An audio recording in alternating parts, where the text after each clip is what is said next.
하나님 아버지, 하나님의 은혜 가운데에 저희들은 살아가고 있음을 때때로 깨닫게 하시니 참 감사합니다. 정신없이 살면서 내 힘으로 사는 줄 알고, 그리고 내가 애쓰고 수고하여 얻은 결과인 줄로 알고, 때로는 교만하고 또 때로는 그 때문에 실망하기 쉬운 저희들이 오나 하나님의 은혜 가운데 살고 있음을 이 아침에도 다시금 알게 하여 주셔서 기쁘고 즐거운 일을 앞에 두었을 때나 혹은 그 반대의 경우에서나 동일하게 하나님의 시간을 살아갈 수 있는 믿음의 삶을 허락하시니 감사를 드립니다. 저희가 건강하였을 때나 혹 병들었을 때나 여전히 주님의 사랑 가운데 있는 것처럼 저희의 평생의 삶이 어떠한 형편 속에서도 오직 주님만 의지하며 살아가는 날들이 되게 하여 주시옵소서. 주님, 무더운 여름 이제 저만치 물러가고 선선한 계절, 참 좋은 계절을 저희들이 맞습니다. 바라보기에 참 감사하고 기쁜 그러한 좋은 멋진 그림을 온 하늘에 그려주신 주님께서 저희들이 창조주 하나님을 느낄 수 있도록 모든 자연을 통해서 계시하시는 그 사랑의 음성을 저희들 듣는 날들 되게 하여 주시기를 기도드립니다.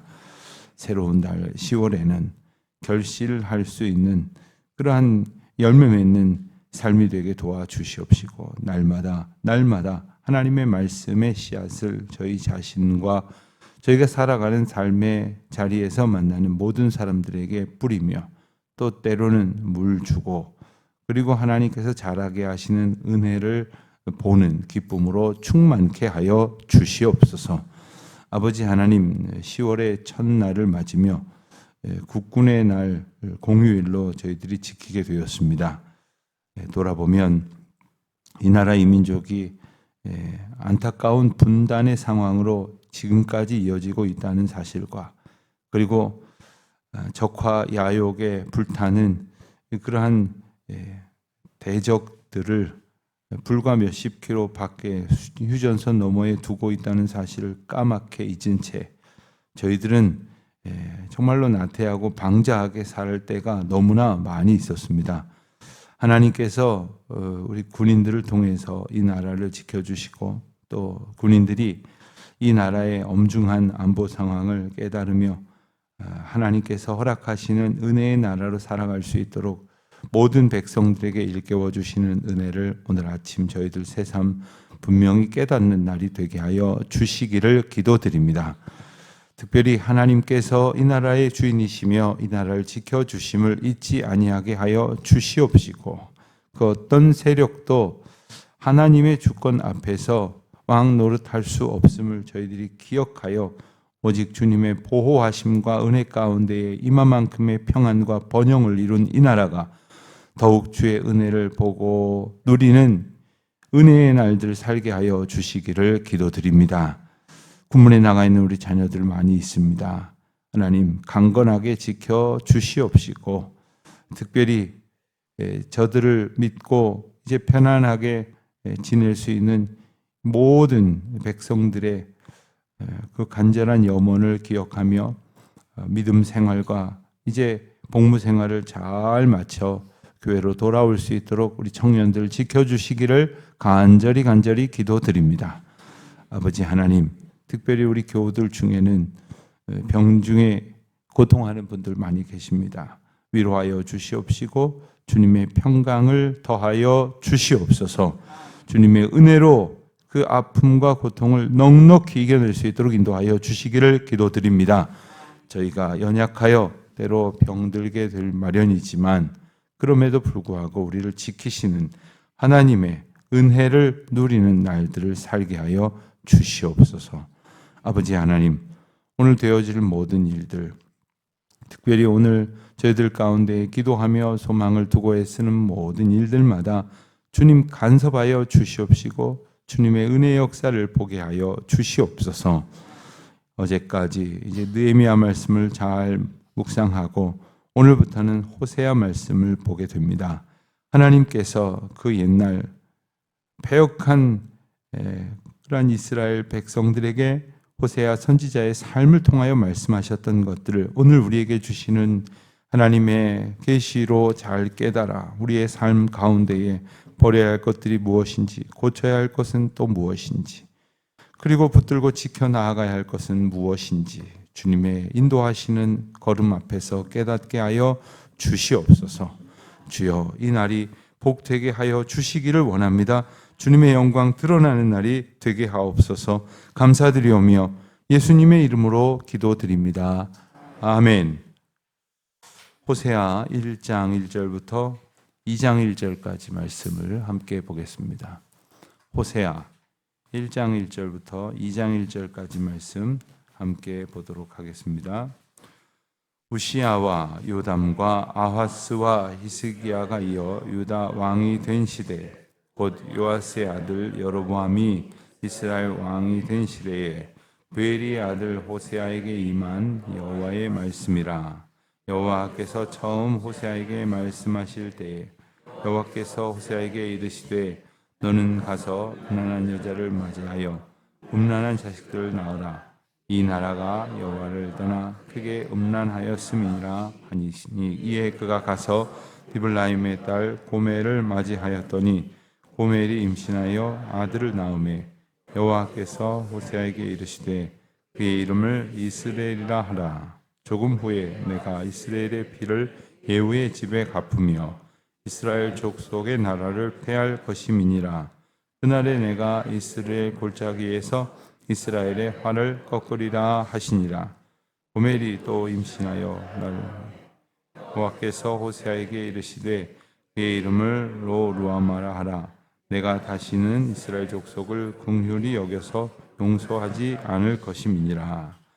그러나 내가 유다 족속을 긍휼히 여겨 그들의 하나님 여호와로 구원하겠고 활과 장인이나 말과 마병으로 구원하지 아니하리라 하시니라. 고멜이 로루아마를 젖된 후에 또 임신하여 아들을 낳으매 여호와께서 이르시되 그의 이름을 로암미라 하라. 너희는 내 백성이 아니요 나는 너희 하나님이 되지 아니할 것임이니라. 그러나 이스라엘 자손의 수가 바닷가의 모래같이 되어서 헤아릴 수도 없고 셀 수도 없을 것이며 전에 그들에게 이르기를 너희는 내 백성이 아니라 한 그곳에서 그들에게 이르기를 너희는 살아계신 하나님의 아들들이라 할 것이라. 이에 유다 자손과 이스라엘 자손이 함께 모여 한 우두머리를 세우고 그 땅에서부터 올라오리니 이스라엘의 날이 클 것이미로다. 너희 형제에게는 암미라 하고 너희 자매에게는 루하마라 하라. 아멘. 오늘부터 호세아 말씀을 보게 됩니다. 호세아 하면 여러분들은 어떤 이미지가 먼저 떠오르십니까? 이 선지자들이 많이 등장을 하는데 가만히 들여다보면 그 선지자들과 그 선지자를 통해서 기록하신 하나님의 말씀들이 이미지가 제각각 다 다르다라는 것을 이제 알게 됩니다. 예를 들면 호세아와 가장 짝을 이루어서 비슷한 시기에 비슷한 대상을 향해서 선지자 활동을 한 대표적인 사람이 바로 아모스입니다. 호세아와 아모스를 짝을 이루어서 이렇게 연구를 한 논문도 참 많이 나오는데 어떤 그 말씀의 느낌, 말씀의 어떤 주어지는 그 감정은 정반대입니다.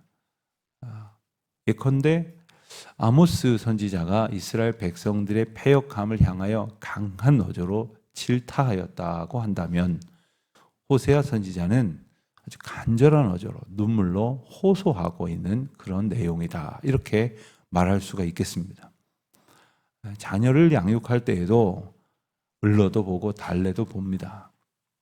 아주 정말 모질게 야단도 쳐 봅니다마는 그래도 듣지 않으면 정말 부모가 애거를 하면서 이렇게 사정사정을 할 때도 있습니다. 어찌하든지 그 백성이 바른 길로 돌이킬 수 있도록 하시기 위한 하나님의 여러 가지 사랑의 수고가 아닐 수 없습니다. 부모는 자녀를 포기하지 않습니다. 정말 다시 안 볼 것처럼 엄하게 책망을 하다가도 또 붙들고 앉혀놓고 무릎을 꿇고 빌듯이 사정을 합니다. 왜냐하면 사랑하기 때문에, 그리고 이 자녀가 바른 길로 돌아와 걸어가길 바라기 때문이죠. 하나님의 마음도 마찬가지입니다. 하나님께서 이스라엘 백성들이 하나님께서 원하시는 길로 돌이켜 걷기를 원하시는 그 절절한 그러한 표현들이 호세아에 가득합니다. 호세아의 배경이 되는 1절 말씀을 보면 우시야, 요담, 아하스, 히스기야가 이어 유다 왕이 된 시대에, 그렇습니다. 이 시대에 남유다는 누가 왕이었느냐? 바로 이런 이들이 왕이었던 시기였다라는 말이고요. 북이스라엘은 누구였느냐? 요아스의 아들 여로보암. 여로보암이 북이스라엘 왕조에 2명 등장합니다. 제일 먼저 북이스라엘의 첫 번째 왕이 바로 여로보암이었고, 그래서 북이스라엘의 여로보암과 남유다의 르호보암으로 두 나라가 이렇게 갈라지게 되지 않습니까? 그때에 나오는 여로보암이 있고, 오늘 본문에 등장하는 여로보암은 통상 여로보암 2세 이렇게 부르기도 합니다. 성경에서는 그 2세라는 말을 표현하지는 않습니다. 왜냐하면 워낙 시차가 있으니까 여로보암이라고 써도 그 앞선 여로보암과 구분하여 볼 수 있기 때문이죠. 그런데 이 시대의 독자들에게는 이제 2세라고 이렇게 설명을 해줄 때가 또 있습니다. 자, 그때의 호세아에게 임한 여호와의 메시지입니다. 호세아는 대부분 이 북이스라엘을 대상으로 메시지를 전합니다. 선지자들 중에 아까 말씀드린 것처럼 어떤 그 말씀의 느낌을 가지고 어떤 캐릭터를 이렇게 우리가 구분할 수도 있지만, 어디에서 사역하였느냐, 또 언제 사역하였느냐가 이제 중요하죠. 어디에서 사역하였느냐, 어떤 선지자는 남유다에서 남유다를 향해서만, 또 어떤 선지자는 북에서 북이스라엘 상대로만, 또 남북을 전부, 혹은 이사야 같은 경우에는 남북과 함께 주변에 있는 여러 나라들을 다 두루 대상으로 해서 메시지를 선포하는 것을 보게 됩니다. 이 호세아는 북이스라엘에서 북이스라엘을 대상으로 사역에, 선지자의 사역에 전념합니다. 간간히 남유다에 대한 언급이 나오지만 북이스라엘에게 하나님의 메시지를 전하는 일에 전념했다 봐도 크게 잘못되지 않을 것입니다. 자, 하나님께서 호세아를 부르셨습니다. 그래서 2절에 보니까 부르시면서 처음에 말씀하실 때 너는 가서 음란한 여자를 맞이하여 음란한 자식을 낳으라. 어떤 선지자에게 이렇게 부르셨습니까? 어떤 선지자를 하나님께서 이렇게 기가 막힌 방법으로 명령하셨습니까? 그러니까 하나님께서 왜 이러시는지 이해가 되질 않죠. 여러분들에게 한번 그렇게 말씀하신다고 생각을 해보십시오. 하나님께서 젊은이를 불러서 목사를 만들고, 혹은 연령과 상관없이 특별한 사명을 맡기셔서 선교 역할을 맡기시면 하나님께서 그 일 가운데에 얼마나 거룩한 명령을 하시겠습니까? 또 얼마나 벅찬 그러한 사명과 사역의 길로 인도하시겠습니까? 어제 제가 그 로잔 대회를 마치고 나서 그 로잔에 오신 훌륭한 강사님들을 강사로 하는 로잔 그 후속 세미나라는 자리에 참석을 해서 로잔 대회 때 못 들었던 좋은 스피커들의 말씀을 들을 수 있는 기회가 있었는데, 거기 가서 선교사님들을 많이 만났어요. 많이 만나서 이야기를 들어보니까 정말 다양한 곳에서 다양한 사역을 다양한 방식과 방법을 통해서 부르시고 보내시는 하나님의 손길을 경험할 수가 있게 되었습니다. 어떤 사람들은 병든 채 보내요. 어떤 사람들은 망해가지고 보내요. 어떤 사람은 삶이 완전히 쪼개져 버렸는데 마치 피난 가듯이 하나님께서 옮기셔요. 그런 방식으로 가고 싶은 사람이 어디가 있겠어요.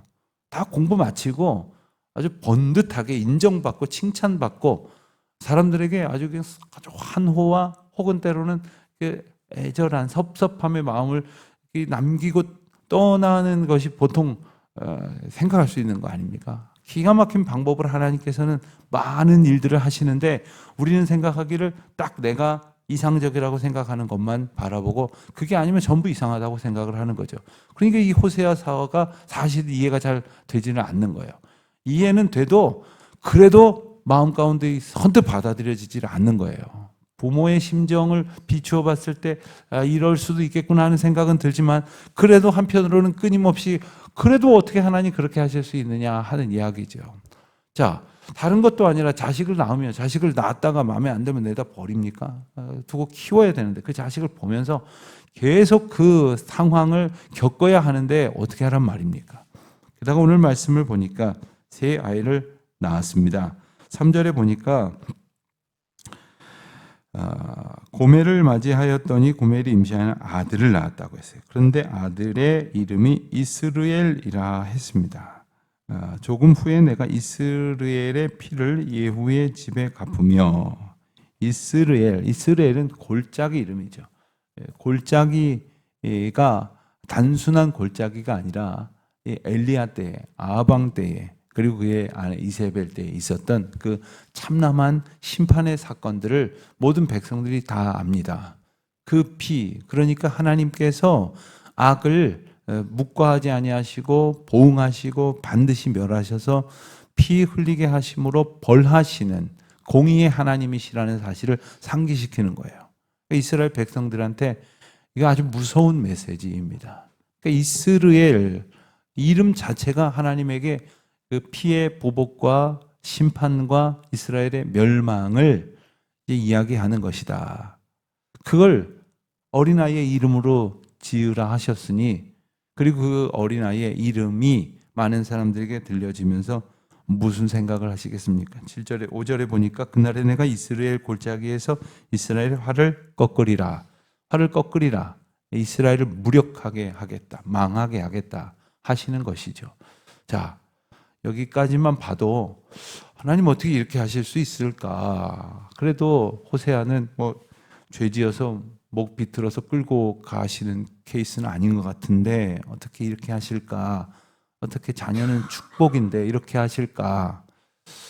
미국 사람들은 자녀를 낳을 때 그 자녀를 이렇게 물을 때 너 자녀가 집에 몇이 있느냐?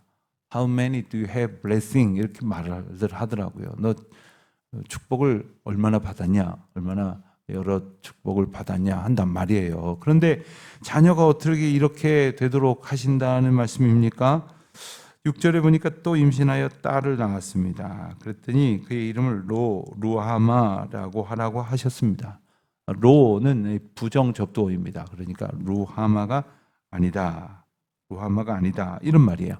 루하마는 뭐냐면 긍휼히 여긴다는 말이에요. 그럼 로 하면 어떻게 되는 겁니까? 긍휼히 여기지 않는다라는 말이죠.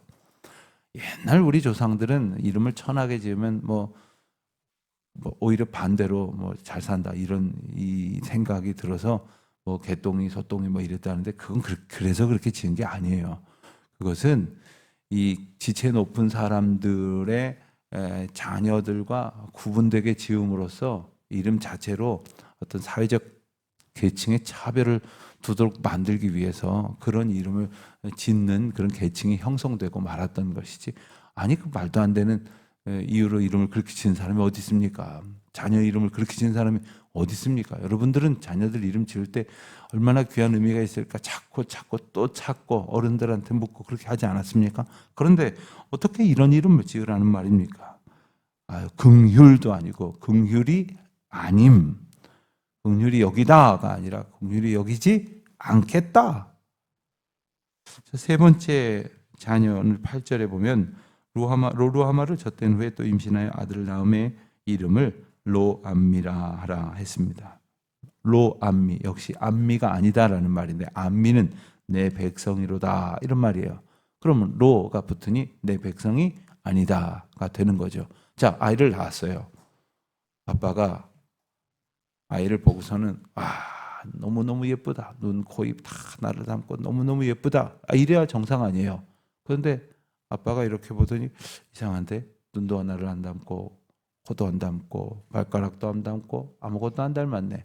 이건 내 아들이 아니야. 라고 했다고 해보세요. 지금 딱 이런 상황인 거예요. 하나님께서 음란한 여인을 아내로 맞으라 하신 것은 호세아로 하여금 음란한 여인이 되어버린 이스라엘을 바라보시는 하나님의 심정을 듣게 하시는 것이죠. 알게 하시는 것이죠. 하나님께서, 하나님이 정말 사랑으로 창조하신, 그리고 이 세상을 맡기신 하나님의 백성들이 하나님의 백성이 아니게 되어버렸다는 거예요. 하나님의 백성으로서 살아가는 자들에게 복 주시고 은혜를 베푸시겠다고 하신 약속을 하나님께서 지키시고자 하시지만 지킬 수 없는 그러한 형편이 되어버린 이스라엘 백성들을 향한 하나님의 마음이 이 새 이름에 담겨져 있는 것입니다. 그 이름을 보면서 이스라엘 백성들이 깨달아야 할 것들을 특별히 호세아 선지자가 깨닫고 그 하나님의 마음을 온전히 전할 수 있게 하시기 위한 것이 바로 호세아서를 통한 하나님의 목적이라고 할 수 있다면 호세아는 그 일에 매우 어려운 도구가 되고 말았던 겁니다. 자녀들이 말도 안 되는 때를 쓸 때가 있어요. 그래서 부모가 절대로 들어주지 말아야 되겠다라고 생각을 하다가도 도저히 자녀의 고집을 꺾을 수도 없는 데다가 어느 시점에 이르면 이런 생각도 하게 돼요. 그래? 너 한번 겪어봐라. 이게 얼마나 힘든 일인지 한번 겪어봐라. 네가 아무리 말해도 그렇게 되지 않는다면 겪어봐라. 그래서 분명히 힘든 과정, 어려운 과정, 실패의 과정, 그래서 좌절할지도 몰라도 겪게 하는 경우가 있어요. 하나님의 백성이 잘못했을 때 하나님께서 아예 이 목전에서 그냥 한 대 쳐가지고 그냥 팍 끌고 그냥 뒤에다가 붙들어 놓으실 수도 있겠지만 하나님께서 그 패역하고 방자한 백성들이 겪음으로 인해서 깨달아야 할 것들이 있다면 겪게 하신다는 것을 기억해야 해요. 내 마음대로 살아도 다 일이 술술 풀리는구나 하면 그렇게 그 길로 갈 게 아니라 정신을 차려야 되는 거예요. 이게 내 마음대로 해서 됐지만 사실 하나님이 원하시는 게 아니라는 것을 내가 아는데 그때에도 하나님께서 우리를 부르신다고 하는 것을 우리는 기억을 해야 할 것입니다. 앞으로 며칠 동안 호세아서를 통해서 정말로 기가 막힌 상황이 하나님 앞에 있지만 그 상황이 바로 우리의 모습이요 또 우리의 그 상황을 통해서 하나님 뭐라고 우리를 이끄시는지를 묵상하며 깨닫는 시간들이 되시기를 바랍니다. 하나님 아버지 감사합니다. 저희들의 패역함을 저희들이 보지도 못하고 깨닫지도 못해서 그 방자한 길로 그릇 행하여 갈 때가 참 많이 있는데 말씀을 통해서 저희들을 일깨워 주시니 오늘 그 말씀 앞에서 하나님의 사랑을 깨닫는 저희들이 되게 하여 주시옵소서. 예수님의 이름으로 기도드립니다. 아멘.